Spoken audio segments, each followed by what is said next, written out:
Hi, good evening, everyone. I'm Joyce Cairns, President of the RSA, and I'm delighted to welcome you to the RSA online discussion being held in conjunction with the recently opened Bill Scott retrospective, celebrating Bill and his work through 5 decades. It is splendid that the work is now on show in the magnificent upper RSA galleries and not in the lower galleries as was planned.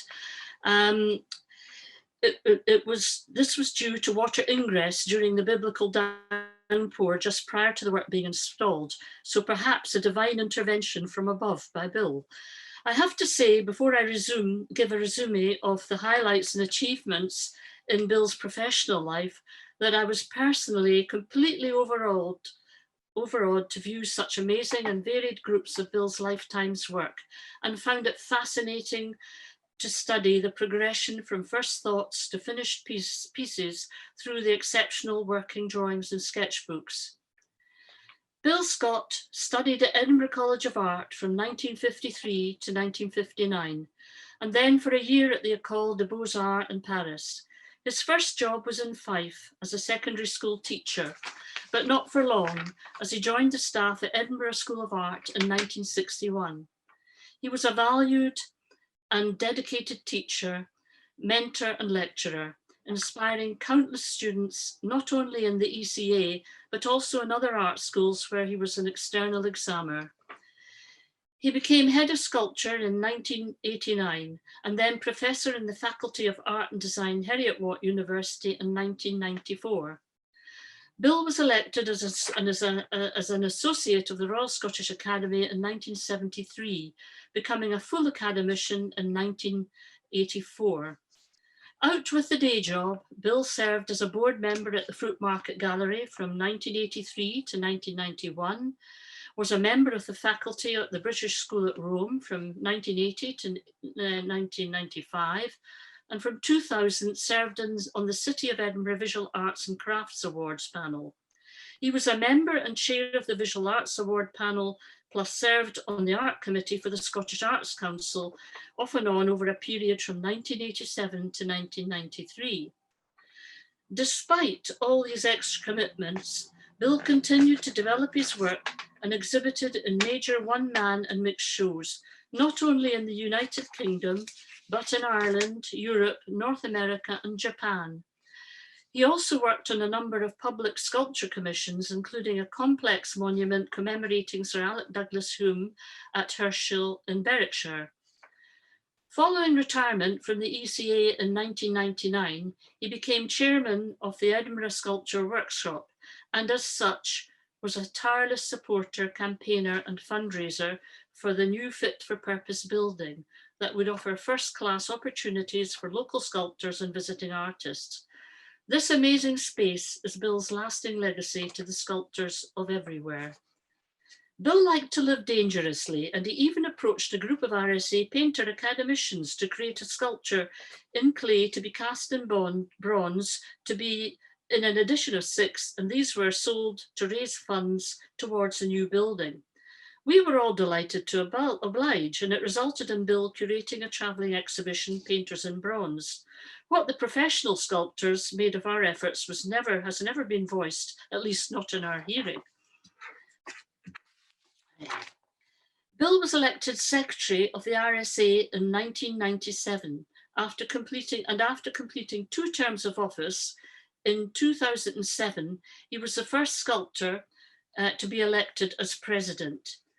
On becoming president, due to a pre-existing arrangement with other academies, he also became an honorary academician of the Royal Academy, the Royal Hibernian Academy, and the Royal West of England Academy.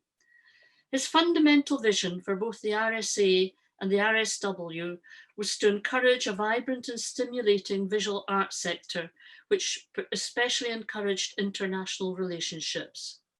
As president of the RSA, he was democratic, supportive, entertaining, and welcoming, and very much loved.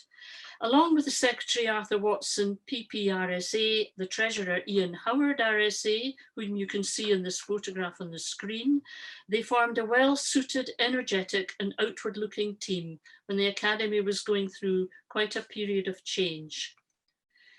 In 2011, the year before his untimely death in 2012, he was awarded an honorary fellowship of Edinburgh College of Art, bestowed on him by the Edinburgh University in recognition of his major contribution to the college, his practice as a sculptor, and as a supporter of the visual arts.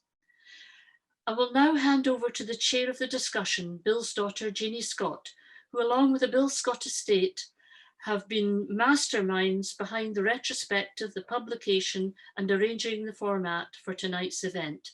Ladies and gentlemen, I give you Jeanie Scott.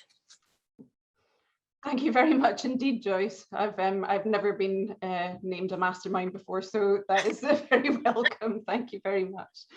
And thank you very much, everybody who has joined us this evening for what I know will be an informative and illuminating hour looking at and discussing Bill's work. I'm very happy to be here on behalf of the Bill Scott estate. And I am absolutely delighted to introduce you to our speakers this evening. First of all, we're joined by William Brotherston, who is there. I think you can show yourself. Yep, there's William, who is a sculptor, and he was a colleague in the sculpture school at Edinburgh College of Art with Bill for many years, and was a close friend of Bill's, and remains a close friend of the family. We're also joined by Andrew Patrizio, who is there also on your screen. He is Professor of Scottish Visual Culture at the University of Edinburgh. Andrew authored the key essay in Bill's work, on Bill's work, for the book that we published in July, for which we're very grateful for. But Andrew was also a student of Bill's, and they were also colleagues through the university as well. And finally, Stuart Bennett, who is there. Stuart is Senior Lecturer and Lauriston Campus Project Champion at Edinburgh College of Art. Stuart was also a student of Bill's. There is a theme here, and a colleague. And he also exhibited and did some travelling with Bill at a later point in his career, which I know Bill got a lot from. So we have sort of three people here who obviously have known Bill independently and worked with him in different ways, who know each other.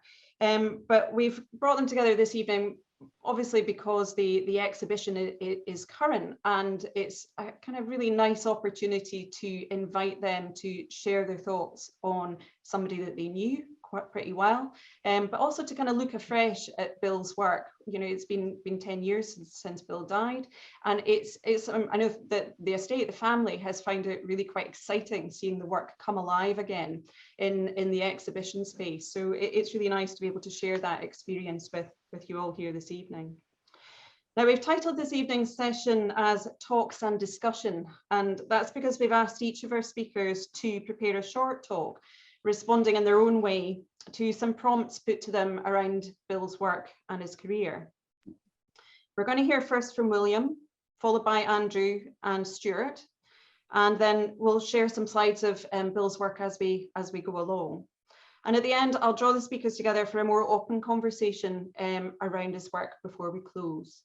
Now, I think I am right in saying, hopefully, that if you have questions, you can post them into the chat. And if there is time at the end, the speakers can hopefully answer some of those if we have time. But we'll aim to finish around 8 or just soon after.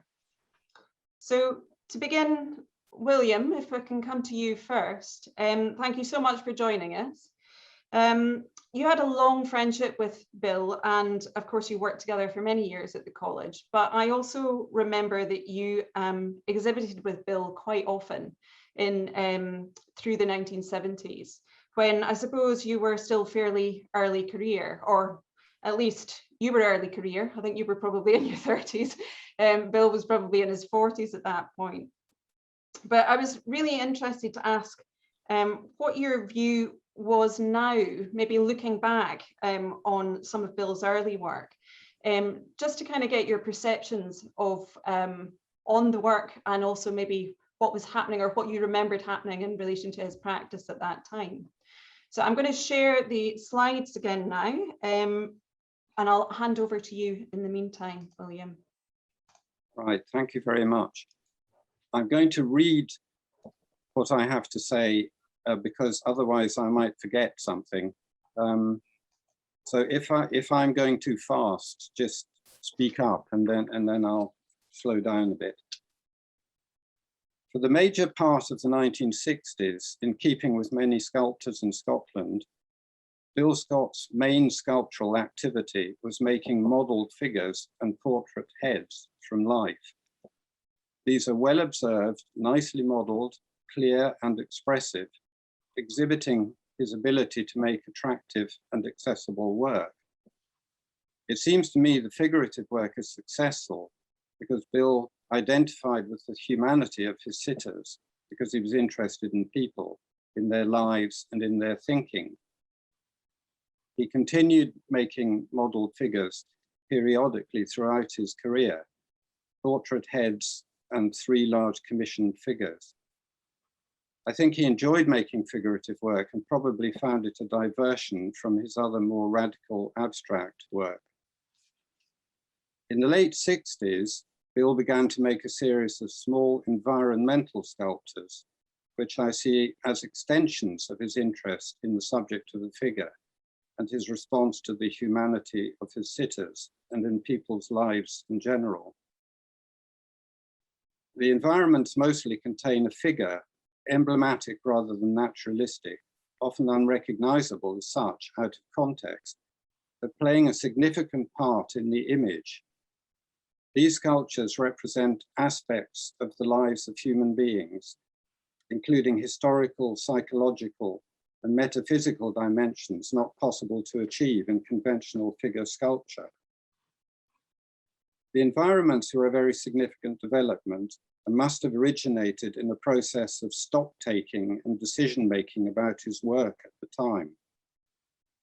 There were experiments with other abstract works and with the symbolic figure in the exhibition entitled The Dressmaker Imagines, before Bill concentrated on the environmental works.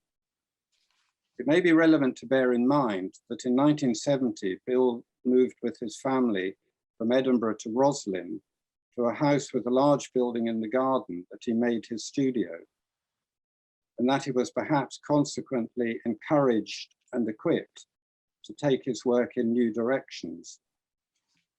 Other important decisions and developments were to follow, as I'll describe. Bill was focused and alert to the direction in which he might take his work. In his artist's book, The Carpenter, made in 1994, Bill was to say, plans allow focus to be channeled into thinking in the practical areas of making. Stay with the plan. Plans are the future. The environments demonstrate Bill's interest in all sorts of ideas. The earliest are the We Are Here sculpt series, which are existentialist images. 2 figures sit side by side on a base, empty except for a form looming behind them. They seem to be waiting for Godot, waiting for something to happen. The Crashman environments are images of a vulnerable figure subject to external forces. The Trophy Man is an image of agency and acquisitiveness. In other environments that Bill named pads, he developed his subject matter and ideas further. These works, such as Frames, Figure, Objects, Indent, which is on the screen, are modelled and cast, as was previous work, but now include a greater variety of objects. Even though these have quite specific form, their meaning is ambiguous. The base, the pad, has become an active part of the sculpture, being on 2 levels with a connecting stepped form, the characteristic zigzag of later work, and an indentation in which an egg or seed-like form sits. I think this image suggests ancient rituals and is about birth and death. The figure is shrouded, and rebirth. The lines incised in and dividing the surface of the base, I take these to be the frames in the title, are precursors to many such markings on his future sculpture. At some point about 1975, Bill started using construction to make his subsequent environments. All the previous environments had been made by modeling and casting into brass or bronze. The change to construction was another very significant decision, because construction opened up all sorts of possibilities for the sculptor. The inclusion of space, great variety of forms and formal relationships, a variety of different materials in the same work, the inclusion of found objects, and the use of color. An example from 1976 is the one on the screen, Clouds, Cat's Cradle, Courtyard, figure courtyard, which includes a sort of building or habitation with a kind of awning defined by the colored knitting wool, a basement, and the open air with trees and clouds. The work has a lightness of touch and an informality and improvised feeling in its making. It is visually active and somehow feels more like a lived life than that expressed in the previous environments, which are about other kinds of existence. I think this sculpture looks forward to works made after 2000. Examples of other ideas that Bill wanted to express are derived from his interest in science and technology. For example, in the environmental work, Rig and Platform. This shows a crowded, busy industrial scene, which echoes the then current oil rig platform production in the Firth of Forth. Bill always took opportunities to find out about subjects of this kind that interested him. For example, through visits to oil rig sites, the boatyards, the local coal mines, and I think somewhat later, visits to technical laboratories at Heriot-Watt University, and the chance to look down an electron microscope at genetic material at the nearby Bush campus of Edinburgh University. In the mid-70s, Bill made another big decision to turn his attention to making sculptures which were very different from the small environments. These were tall, carved, or less often fabricated wooden columns. He described his decision in the catalogue for the joint exhibition of his, my, and Jake Kemsel's work held at the Fruit Market Gallery in Edinburgh in 1978. Then I'm quoting, "For some time, I have made small-scale environments in which I collect items of everyday life together, attempting to represent a totality. The elements range from obvious objects seen in nature or man-made environments, but also include symbols of other realities, intellectual or metaphysical. I realized as I made these complicated structures that within each were forms which were quite complete in their own right. I have reacted against the smallness and feel the need to use actual mass plus volume, as well as implied scale. The wooden columns which resulted could be seen as figure substitutes in their upright single form, though Bill described them as markers to other realities. The 1978 quotation describes Bill consciously taking stock again and also gives a good summary of his achievements in the 1970s and 80s. Several of the columns were shown in the 1978 Fruit Market show, together with smaller columns and small environments, and the large 10 by 13 by 7 foot wooden structure called Beam, Structure and Platform Site. In other words, an environment, though on a much larger scale. I don't know if any of these large wooden pieces still survive. Bill was accustomed to reworking or cutting up sculptures in wood to make new work. And I think this attitude and practice contributes to his production of much later sculptures, such as On the Surface. The columns of the 1970s developed into the group of markers dated 1985, shown in his studio, which are on the screen. Some of these are drilled in a fashion characteristic of many of his later sculptures in groups of holes, and are painted with characteristic coloured markings, which you can't see really because this is black and white. These sculptures have been carved with a chainsaw, which was a technique Bill began to use around about this time, and was another significant development in his work. The markers lead to the small monument series, which dates from the 1980s and 90s. They were also made in timber, chain sawn, and extensively coloured and marked. 3 of them terminate at their tops in small environments, which were also made in wood, including one with a small figure. So combining the 2 main achievements of the 70s and 80s, columns and environments, in these works of the 1990s. Thank you very much. Thank you, William. That was great. It was really interesting actually to hear the work spoken about in that sort of detail. I think it's interesting looking at those 4 images that you've chosen to kind of refer to, is that, and I think actually even looking at the full body of work in the exhibition, that there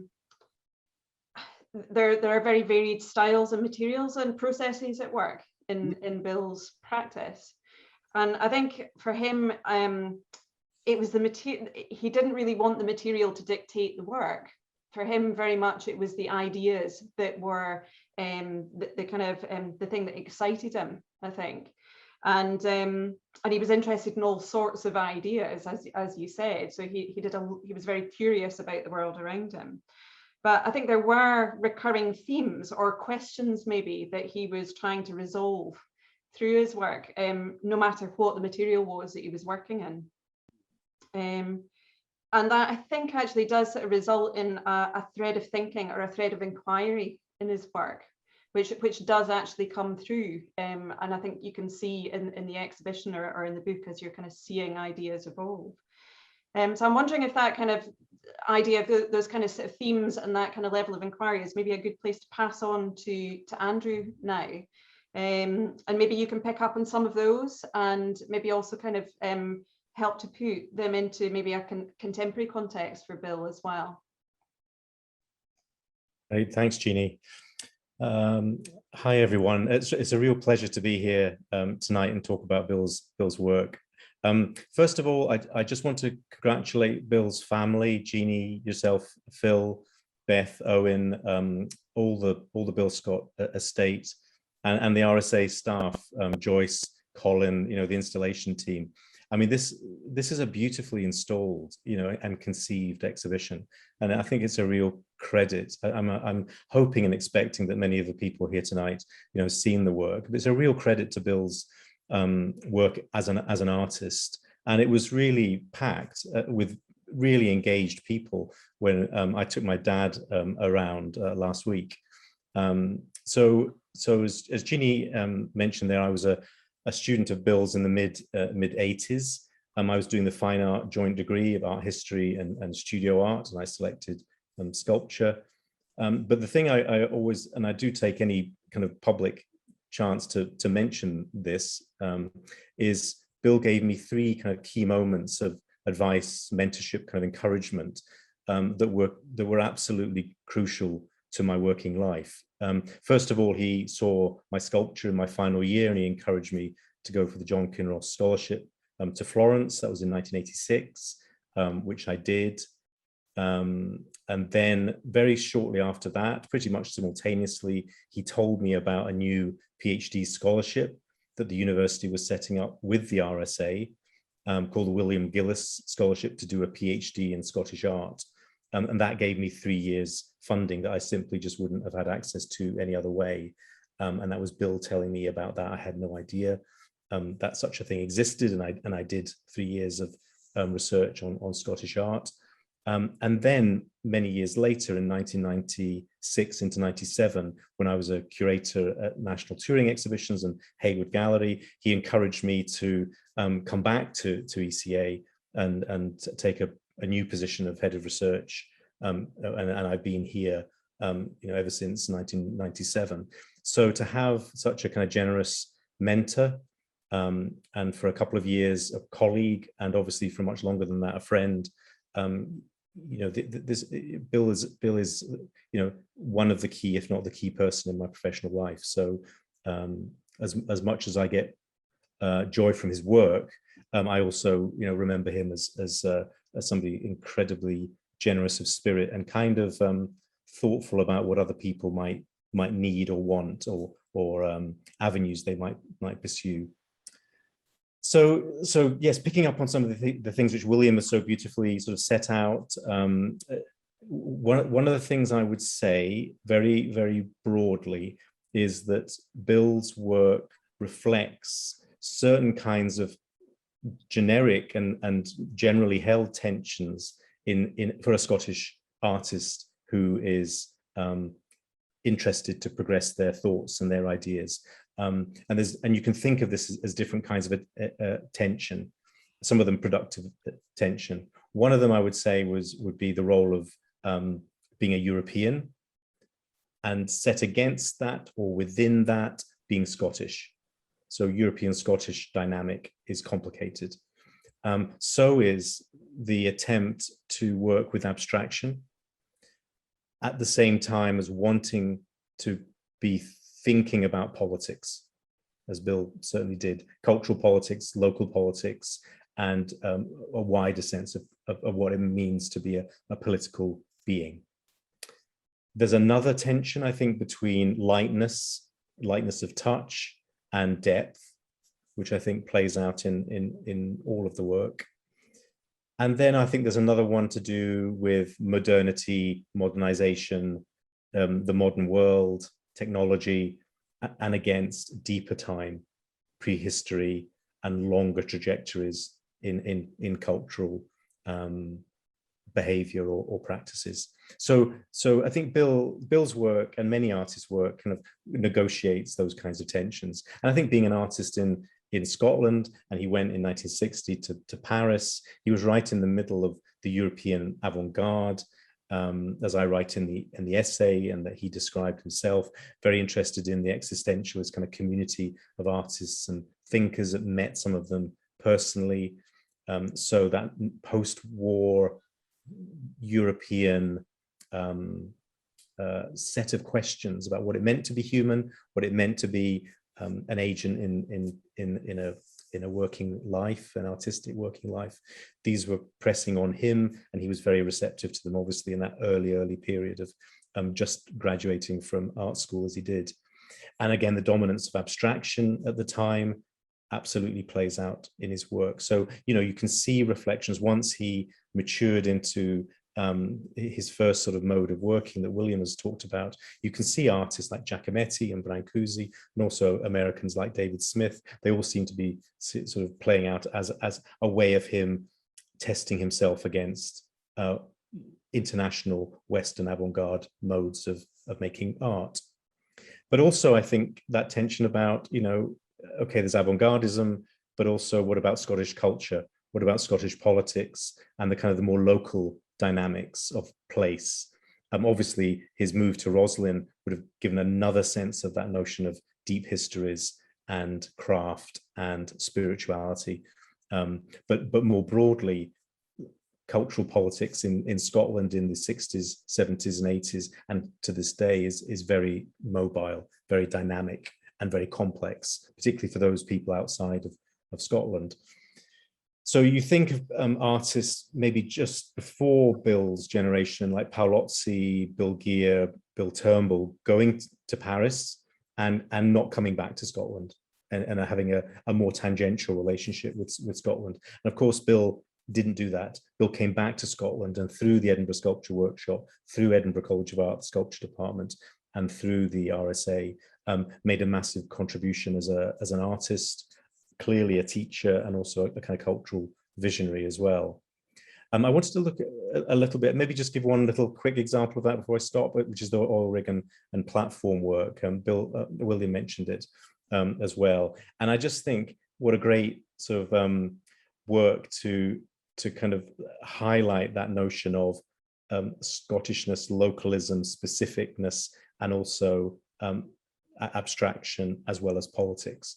This work was made in the 70s, the late 70s, but it was remade or altered and extended a little bit and painted for an exhibition that Bill Hare curated called Signs of the Times, curated it with an industrial historian called John Hume. But I was a young undergraduate. I was a curator assistant, a curatorial assistant working at the Talbot Rice Gallery when Signs of the Times showed there.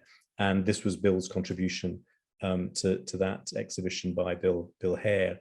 And on one level, it's clearly very beholden to sculptors like Smith, maybe Giacometti, maybe Gonzalez, maybe Picasso. It certainly has elements of that.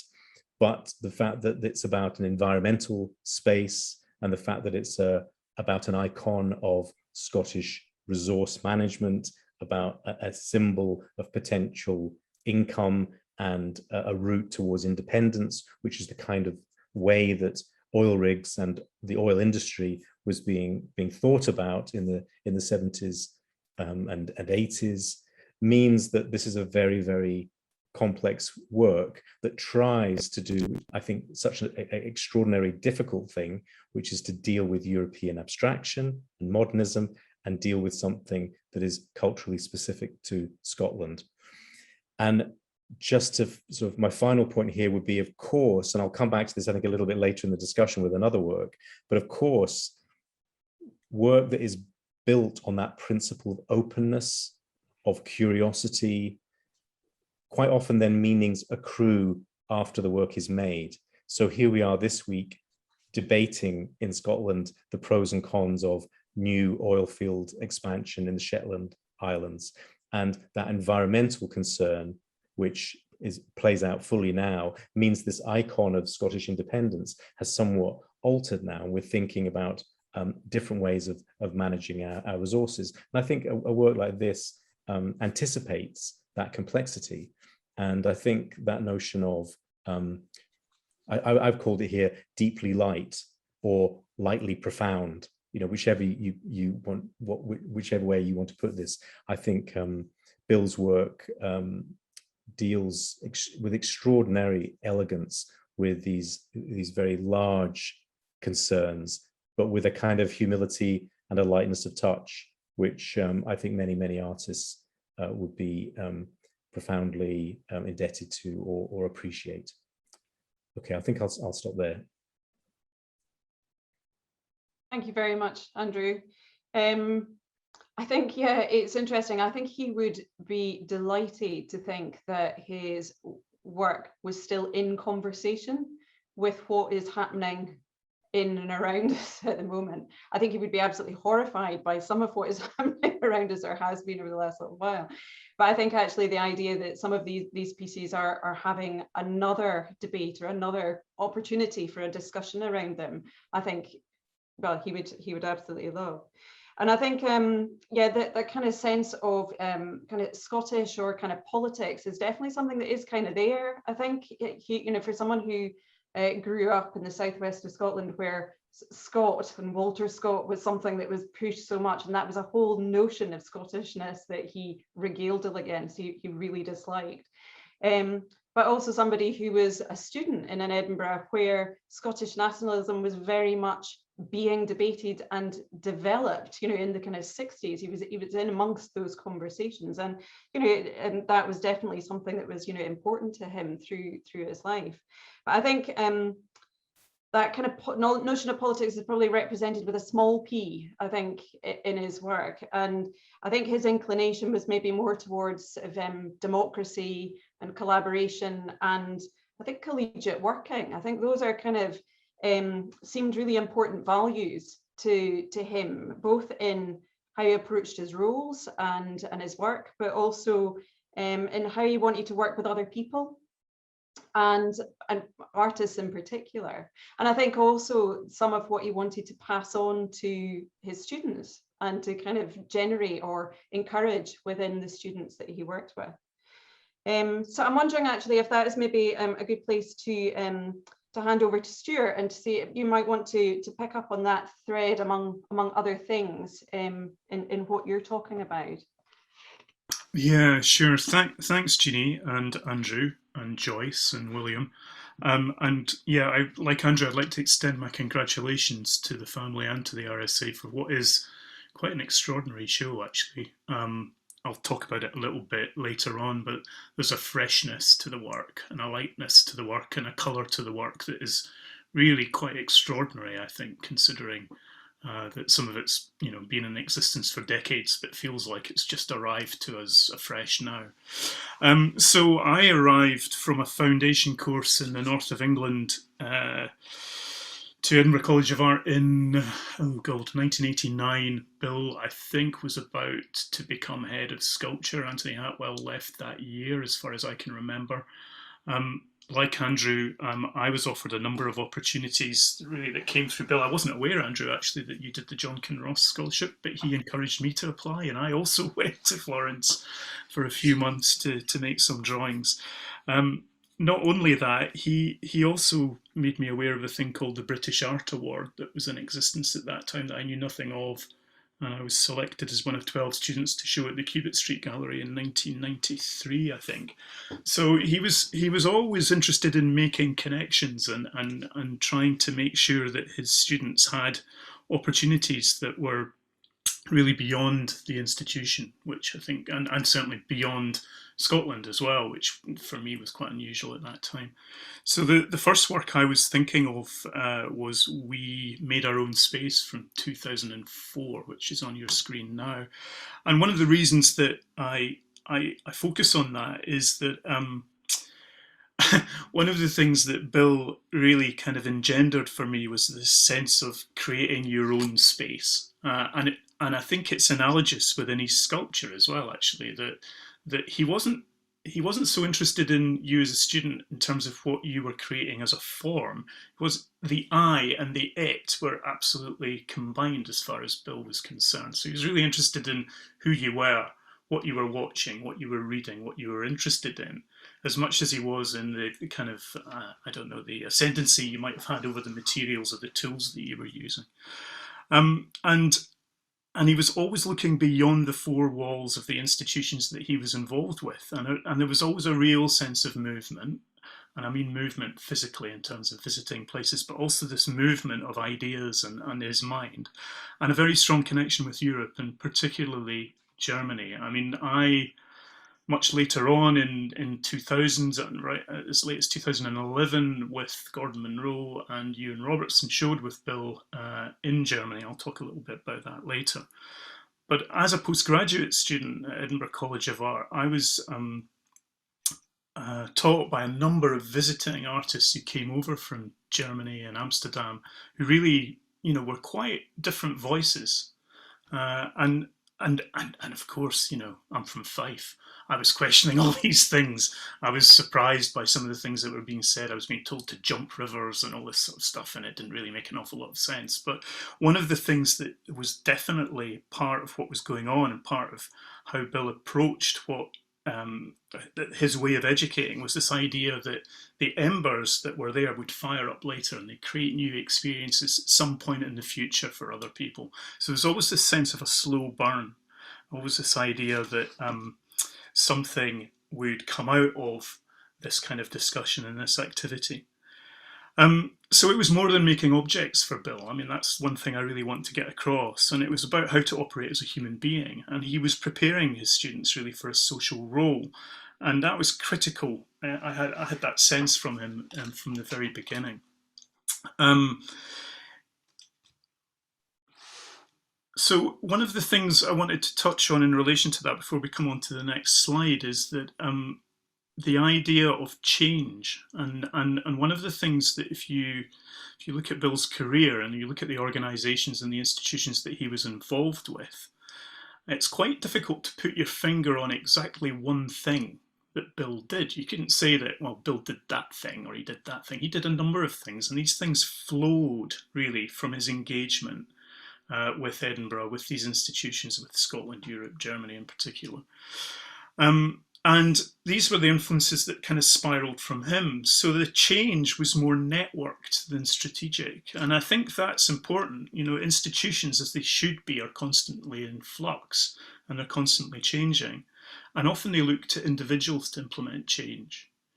But what they really need is networks where people feel a sense of engendering a joint sensibility or a joint common sense of purpose about what they're trying to achieve collectively. And Bill was able to do that. He was able to take people with him.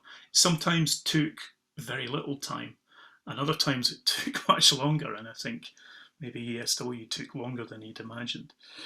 The next work I wanted to touch on is Mind Engine. And what's interesting here for me are the dates from 2000 to 2011, and it's been mentioned before that they'll often rework things, cut things up, put things back together again. And I think that continuous dialogue, again, is analogous with his being and his making. He was always trying to find things out. The work seems to have a dialogue. It seems to be a kind of realization of his thinking. And it's almost as if this heuristic approach to making is actually him trying to work something out physically through his hands, through the material. And it was a little bit like having a conversation with him as well, often, that you could sense he was sort of testing things. He was asking questions, he was thinking again, he was coming at it from a different angle. And it was very much like the formal aspects of the work, where he created environments or situations for occurrences or meetings, conversations, opportunities, always open and searching, and always, you know, what it was to be a human being. One of the other things I think I wanted to really mention was Bill was, and one of the reasons that I've chosen these two works, you'll probably know, is the titles. That Bill had an aptitude for language that, I mean, written and spoken language as well as a visual language. The two things married together. And at that time, that, you know, as an undergraduate student, you think you've got to make beautiful formal sculpture, or you're not quite sure what that is, but you're probably at art school because you're quite good at drawing or you're quite good at making things.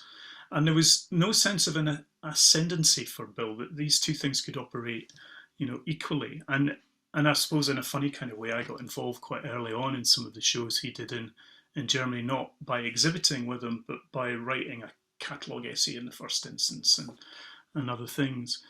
And he was interested in essays, Michel de Montaigne in particular. He was interested in films and TV programmes, artists that you'd probably never heard of, and probably that you'd never find on your own.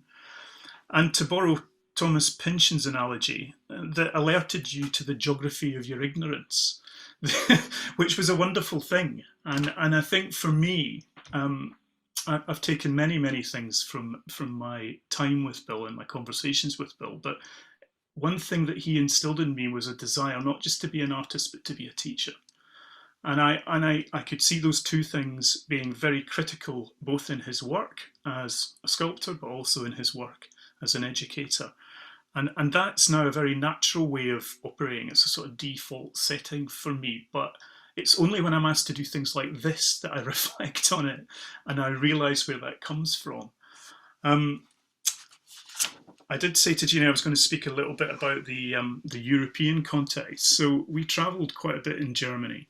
And one of the things about travelling with Bill is that there isn't really any rest period. I remember we were installing a show and he was desperate for us to see, oh God, I wish you or Gordon were here, they would remember the museum. I can't remember off the top of my head right now. I should have written it down beforehand, but nerves have got the better of me. Anyway, he was adamant that we were going to go to this museum. And I said, well, it closes in 2 hours, Bill. And he was like, no, we're going. You've got to see these baptistry doors or whatever it was he wanted to show us. And we went and we saw them and it was fantastic. And I won't forget it. It was really important. But there was always a sense that he was curious. He wanted to find out. He wanted to find out more. He wanted to revisit. So, you know, my point about that was he'd been to that museum countless times. He'd seen those works countless times, but he wanted to rework them in the same way that he always reworked the materials that he used to make the remarkable work that he made through his lifetime. I've not put a timer on, but I'm going to stop there, Jeanie. That's great. Thanks very much, Stuart. There's lots of things in that I could probably come back on. Yes, his kind of his reworking and working and reworking of pieces was something that was definitely a huge part of his practice and his process. it's hugely difficult to deal with that in a kind of archival sense over the last sort of year and a bit, particularly when you think that works have completely lost and then you discover that actually, no, that piece is now existing in a completely different form in a different way. But that actually has been part of, I suppose, the really interesting journey that we've been through over the last couple of years as well, is sort of digging back into his work again and sort of relearning or rediscovering it as well for ourselves, which has been a real joy. Now, I think just kind of picking up on that phrase that you used about continuous dialogue, it would be quite nice, just as a kind of way of bringing this together. I did also ask you each to have a think, having seen the show, to have a think about maybe a piece that you could choose to kind of sum up, or kind of that you thought particularly had resonance today. I think that idea of kind of continuing a dialogue with the work, and I think Bill would really have kind of appreciated this kind of ongoing discussion about it, or the idea that the work is still relevant or has kind of new interpretations now, would be really nice. So I'm just going to ask you kind of in turn. I'm going to start with Andrew this time, maybe just to kind of say a little bit about the work that you've chosen. And I'll kind of just ask each of you in turn, and then we'll switch off the slide here. And if there's a few minutes left, we can have a kind of more of a chat. Yeah, I was just, and I will be really quick because it'd be nice to see if there's any questions and have some conversation. But it was measuring personal space. When Jeanie, you asked me, you know, and I was very honoured to write the piece. It was must have been towards the end of 2019 or early 2020, and when I was thinking about getting back into Bill's work, these kinds of works within a few months, March, April, May of 2020, measuring personal space had a completely fresh and rather troubling meaning, that the levity, the lightness, you know, that is in the work that Stuart and William have both talked about, it completely brought back another new meaning. And that kind of open mesh, that notion of dialogue, that notion of politics with a small p, you know, I thought that worked for me. And there's a series, that's the second version. There's a number of versions, and there's also some beautiful watercolors and some collage works based around this idea as well. And I love that idea within in an environment, space can be kind of viral. And I thought, you know, that to me, that I can't see that work now without thinking of how fresh and relevant it seems. Thank you, William. Yes, I chose to speak about exploration mapping, which I think is the most beautiful piece of work. And rather, as Andrew was saying, this seems to me to have quite a topical sort of relevance. If you think about things like flooding and immigrants coming across in boats. And also we're at sea in some ways, aren't we? We're not sure where to go and what to do next. And I think that one has a little bit of a feeling of this kind of thing. It feels as if things are sort of sliding across the surface in this work and slipping in a curious way, and things are pointing in different directions as well. I mean, just in terms of his work, I mean, this to me goes back to things that he set out in the 1970s, I mean, in these environments. But it has a kind of, well, it has a sort of freedom that he achieved in the more constructed work, but this is in bronze, and it's very beautifully dealt with in the bronze. The patina is fantastic. The color is beautiful. I think there's something in the title with this one that relates back to something that you mentioned, William, about from The Carpenter, the artist's book as well. I think the title of this one is quite a definite sort of exploration mapping. It sounds like a very kind of operative sort of, you know, humans in control, you know, we're out there, we're exploring the world, we're mapping things, we're trying to make sense of things. But as you say, yeah, there is a bit of a sense of at sea at the same time. if you explore things, you're not necessarily sure what's going to happen, are you? You don't know exactly where you're going. Thank you. I think this is a wonderful, the astrolabe or whatever it is extraordinary. I mean, and it functions rather like a strange, kind of curious, rather ancient sort of tool that you would use, but at the same time, the pieces are all slipping around on each other. I mean, visually, you know, that's how it's expressively, rather, that's how it seems to be. You know. Thank you. Stuart. Yeah, thanks. So it's quite interesting because we didn't discuss which works that we'd chosen or why, but there's such a confluence of thinking around. It's maybe not surprising at all because it's about Bill, isn't it, as a person? But I chose subjects for renewal for very similar reasons to Andrew and William. I think this work, where you see the two figures, and then you see this kind of serrated border or boundary, and then this kind of beautiful object on the other side of it, just really made me think of two things. One, that you know, well, three things actually. One is that Bill would have been horrified that we were no longer part of Europe. That would have really made him feel, you know, desperately unhappy.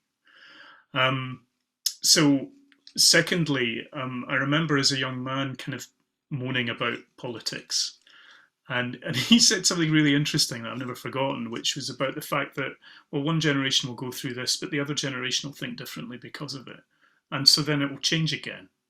And so there's always this sense that we are subjects for renewal, that things in time might shift backwards again, they might shift to new directions in new ways. And I think that way of thinking is something that Bill really engendered in me, was the sense that we can renew ourselves, we can remake things, we can rethink things, we can reimagine things. And he did that physically through the manipulation of the material, but he did that all the time through changing his position on thinking about things. And that for me was really refreshing. And I just thought, you know, now he would want us to be subjects for renewal. He would want us to be the agents for some kind of change in the future, for some new way of thinking through this, for using art as a way of thinking through it as well, and culture as a way of thinking through it. So, you know, again, it's a slightly semantic reason that I chose the title of this work, but also I just think it's an incredibly beautiful thing. It's just the most satisfying thing to look at. And, you know, I wanted to come back to that because, in a way, when I spoke, I didn't speak so much about the formal aspects because Bill meant so much more than that to me. But, you know, the formal aspects of all three of these works are extraordinary. Thank you. I'm going to stop the slideshow just so that we can kind of carry on talking, maybe in something that looks more like a conversation, if that's all right. Yeah, I think there's something, that sort of notion of, and I think we did, one of the things that we did include in the book was some sort of small texts by Bill taken from notebooks or from speeches or talks. And I was just actually trying to find one there, I haven't been able to put my finger on, where he does talk about this notion that we do like to think that as human beings that we are in control, that we are shaping our space, we're making plans, we're defining outcomes. But in actual fact, there's so much that we can't control, and that actually we are still, we can't change, times of day, seasons, all those kind of things. And there's actually something quite unsettling and quite reassuring about that in some ways.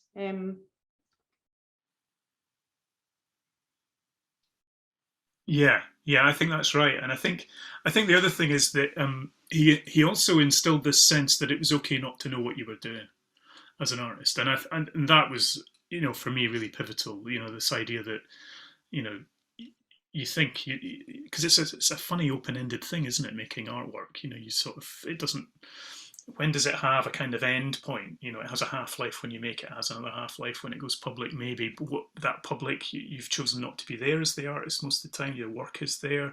So, you know, you question all the time what you're doing, and understanding that doubt was a tool and that not knowing was actually perfectly valid and actually useful, and having doubt in the work and in the thinking was useful as well, was something that really, I don't know, I just felt a weight lift off my shoulders when we had those kinds of discussions. And it's something that I use now with students as well, that it's okay not to know, you know, not to randomly know nothing, but it's okay not to have a surety about what you're doing.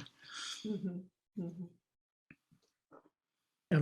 Can I just throw in a thought here then? I mean, this changes the direction a little bit, because, you know, we've attended to so much of the nuances within his work and the approaches of his thinking, but you know, listening to everyone speak and looking again at the work, you know, I am reminded that there are so many artists who are far better known than they should be. And there's many more artists who are far less well known than they should be. And I'm thinking Bill's work must have audiences that don't know his work yet, internationally, nationally. You know, obviously he's hugely well respected, and particularly in Scotland, but through some of those connections to Germany, of course. But, you know, you're looking at the work and you're thinking, you know, a kind of not anger, but a little bit of a kind of sense of, my goodness, this work should be out more, should be better known. And by the same token, some other people's work, you know, internationally, I mean, should be less well known. I'm not so in control of the second one, and I'm not even much in control of the first one either. But you know what I mean? I do sense that, and I hope museums and collectors and people who care about these things will take a chance to look at the installation and to look at the beautiful book that I think has been put together, and reevaluate the work in a more substantial way that will go beyond the decades. I think it's fair to say that we've been quite struck as well that seeing the work actually in place in the RSA as well, or just on show, just really hits home the fact that he was making work to show. So I think that, you know, these works really do come alive in the exhibition space. And I think, you know, having the kind of space that they do around them there kind of really helps for the colours to come out, the kind of detail to come out as well. I noticed that there was a question put in the chat about sort of being able to show shots of the RSA show. I think we were trying to kind of manage the slide share on this, and also wanting to give a little bit of license to each of the speakers just to kind of choose works that they wanted to speak to particularly. So I'm afraid we don't have images of the walkthrough of the RSA show to share this evening. But I do know that if you go onto the RSA site, there are certainly images of all the works which are in the show available in the viewing room. And also the RSA, I think it just in the last couple of days has also included on that page a walkthrough video. So you can actually walk through the whole exhibition, which is lovely. And that would actually be probably a better way to kind of share it. Even better if you can get to see the show yourself, obviously. Is there anything else that I'm just going to throw open just for the last time, if there's anything that any of the speakers wanted to kind of finally add, and then I will hand back to Joyce. Well, can I just put in a word for these wonderful late collages that he did? I think they're superb, and I think they represent a similar kind of climax in his work to works like the Measuring Personal Space, but is in his two-dimensional sort of graphic form. I mean, he was a wonderful draftsman, and he was a wonderful colorist as well, as well as a wonderful sculptor. Mm-hmm. Yeah. Yeah, I think color was certainly something that is, you know, his use of color, I think, is something that really shines through in the exhibition, which is, yeah, is exciting to see. I just want to I'll finish off then by thanking William, Stuart, and Andrew. Thank you so much again for taking the time to be here with us this evening and sharing your thoughts on the work, and also sincere thanks to the RSA for hosting the show and working with us to present the work. it's been brilliant to do that. And thank you very much, everyone, for listening this evening and for joining us for this talk. So I'll hand back to Joyce now. Thank you. Okay. Thank you. No, that's been absolutely fascinating insight and things I didn't know about Bill. And I was really pleased that Bill mentioned colour, because I think he's a wonderful colourist, and he's very much part of the Edinburgh tradition in terms of colour, you know, coming from Redpath to Phillipson. You may hate me for saying that, but, you know, I see that thread that goes through it. And also the Surrealist and Dada and Cornell from that kind of European history.